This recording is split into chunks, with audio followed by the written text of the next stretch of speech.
al Parlament i no sabem encara quin partit polític donarà suport, donat que Esquerra demana eleccions. Home, n'hi ha un que segur, perdoni, el grup de Convergència i Unió, vaja, tinc la sensació que serà així, bueno, sí. De l'oposició. D'acord. I del partit que donava suport al govern. Dit així, més, donada que Esquerra també ha demanat eleccions anticipades, és possible que hagi un avançament de les eleccions aquí a Catalunya. Amb aquest panorama, aquesta seria una. La segona, s'ha filtrat la fitxa de l'expresident del Barça, el Núñez. S'ha obert alguna investigació a veure què ha passat amb aquest tema?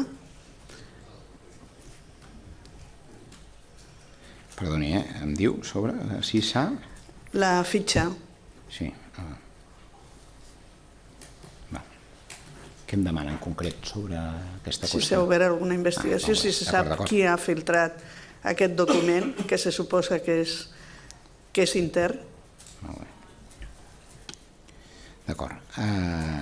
Respecte a la primera pregunta, com passa la vida en aquestes circumstàncies? Les opcions són obertes, ho va explicar el mateix president, i és la pura evidència de les coses. El propòsit és, l'hem dit també moltes vegades, com a concepte, des del punt de vista de l'acció ordinària, és esgotar la legislatura.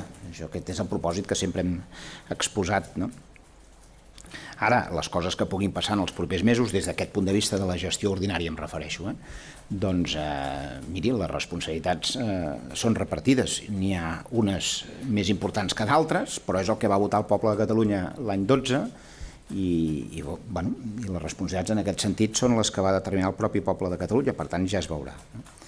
La segona, respecte a aquesta fitxa que vostè m'esmentava, evidentment jo vaig de lamentar que això s'hagi filtrat. S'ha obert per part del Departament de Justícia ahir mateix, quan es va tenir coneixement, doncs, un expedient que evidentment serà posat en coneixement de l'Administració de Justícia, perquè a més, diguem-ne, la filtració d'aquesta informació entenem que vulnera la Llei de Protecció de Dades i, per tant, diguem-ne, està en una situació no només d'irregularitat, sinó d'un possible delicte per a aquella persona que ho hagi fet. S'estan acabant de fer les pesquises, però és evident que, vaja, primer lamentar-ho i segon, explicar que s'ha obert efectivament un expedient i una investigació per concloure-la tant com sigui possible i el més ràpid possible. Aquestes coses no haurien de passar, són molt greus que passin. Sí, conseller.